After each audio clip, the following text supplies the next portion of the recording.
আমাদের পেপারের চালে বাস করি, এই কিচ্ছু নেই, 4-5 জন এই ঘরে বাস করি। আমার একদম ভূমিহীন, জায়গা জমি কিছু নেই।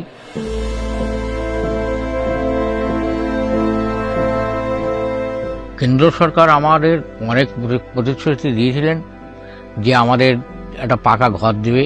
3 কাল থেকে 1 কালে এসেছি, আজও পর্যন্ত ঘর দেবে দেবে করে আজকে আর কেন্দ্র সরকার আমাদের দিয়নি।